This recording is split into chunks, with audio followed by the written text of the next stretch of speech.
വീട് നിർമ്മിക്കണം എന്ന ആഗ്രഹം വളരെ നാളുകളായിട്ടുണ്ടായിരുന്നെങ്കിലും അത് ഡെവലപ്പ് ചെയ്യാൻ കുറേ സമയമെടുത്തു. പല ടീമിനും പല ബിൽഡേഴ്സുമായിട്ട് നമ്മൾ സംസാരിച്ചു, ഫോട്ടോസും നമ്മുടെ പ്ലാനും കാര്യങ്ങളൊക്കെ പറഞ്ഞു. അവരൊക്കെ ഒരു പ്ലാൻ അനുസരിച്ച് നമുക്കൊരു സാറ്റിസ്ഫൈഡ് തോന്നിയില്ല. ഓരോ ഡ്രോയിങ്ങിലും നമുക്കത്ര സാറ്റിസ്ഫൈഡ് അല്ലായിരുന്നു. അപ്പോൾ അങ്ങനെ ഒരു പ്ലാൻ അങ്ങ് ഇരുന്ന് പോയി.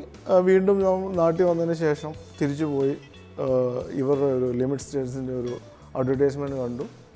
അപ്പോൾ അവരുമായിട്ട് ഞാൻ സംസാരിച്ച് നമ്മുടെ ആവശ്യങ്ങളും നമ്മുടെ എന്തൊക്കെയാണോ നമ്മുടെ ഒരു വീടിന് ഉൾപ്പെടുത്തേണ്ട നമുക്ക് വേണ്ട ആവശ്യങ്ങളെക്കുറിച്ച് അവരെ സംസാരിച്ചതിന് ശേഷം അവരൊരു റെക്കമെൻഡ് ചെയ്തു, ഒരു പ്ലാൻ റെക്കമെൻഡ് ചെയ്തു. അപ്പോൾ അതിൽ കുറച്ച് റിവ്യൂസ് ചെയ്യണമായിരുന്നു.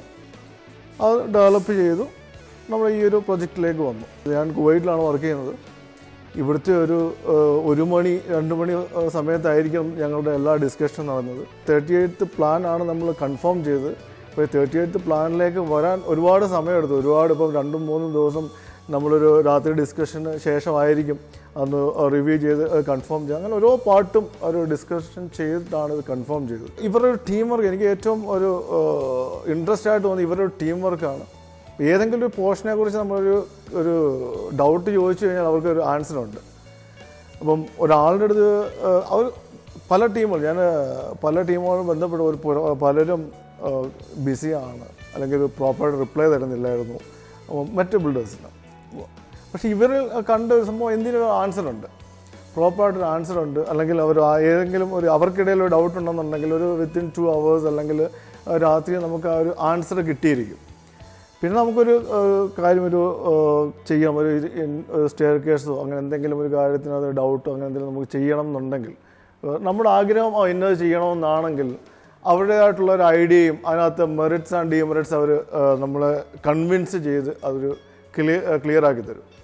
അപ്പോൾ ആ ഒരു കാര്യത്തിലൊക്കെ നമ്മൾ ഫുള്ളി അപ്രീഷിയേറ്റ് ചെയ്യുന്നു. പിന്നെ എൻ്റെ ഏറ്റവും വലിയൊരു പേടി, ഞാൻ അവിടെ ഇരുന്നുകൊണ്ട് ഇതെങ്ങനെ കംപ്ലീറ്റ് ചെയ്യിക്കും എന്നതിലായിരുന്നു എൻ്റെ ഒരു പേടി. അപ്പോൾ അതിനും ഒരു അഡ്വൈസും നമ്മളെ കൺവിൻസ് ചെയ്തു.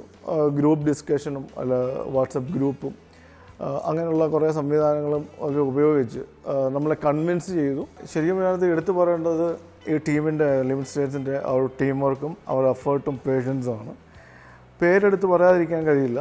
കാരണം ബാലു ആണെങ്കിലും ലിബിൻ, ശ്രീരാജ് ആൻഡ് അഖിൽ, ശരിക്കും പറഞ്ഞു കഴിഞ്ഞാൽ എൻ്റെ ഒരു ആബ്സെൻസിൽ ഈ ഒരു പ്രൊജക്റ്റ് ഇത്രയും ഭംഗിയായിട്ട് ഫുൾഫിൽ ചെയ്യാൻ പറ്റിയതിൽ ഞാൻ സാറ്റിസ്ഫൈഡ് ആണ്. വളരെ സന്തോഷമുണ്ട്. വളരെയധികം സന്തോഷമുണ്ട്. ഇതിൻ്റെ പൂർത്തീകരണത്തിൽ നമ്മൾ പ്രതീക്ഷിച്ചതിനേക്കാൾ ഭംഗിയായ രീതിയിൽ ഇതിൻ്റെ വർക്ക് പൂർത്തീകരിച്ച് തന്നത് വളരെ സന്തോഷമുള്ള കാര്യമാണ്. അപ്പോൾ ഇതിൻ്റെ ആരംഭത്തിൽ തന്നെ ഇതിൽ പ്രസൻസായിട്ട് നിന്ന് ഇതിൻ്റെ വർക്ക് എല്ലാം നോക്കിക്കണ്ട് നടത്തിയത് ഞാനാണ്. എന്നാൽ ഇതിൻ്റെ പിന്നിൽ ഇതിൻ്റെ പ്ലാനും അതേപോലുള്ള കാര്യങ്ങളെല്ലാം മരുമകൻ ശ്യാം തന്നെയായിരുന്നു അതെല്ലാം നേരിട്ട് ചെയ്തുകൊണ്ടിരുന്നത്. എന്നാൽ ഇതിൻ്റെ നിർമ്മാണത്തിൻ്റെ ആദ്യ ദശകളിൽ നമ്മൾ പല രീതിയിലും അവരെ ഇൻ്റർഫിയർ ചെയ്യാൻ ശ്രമിച്ചിട്ടുണ്ട്.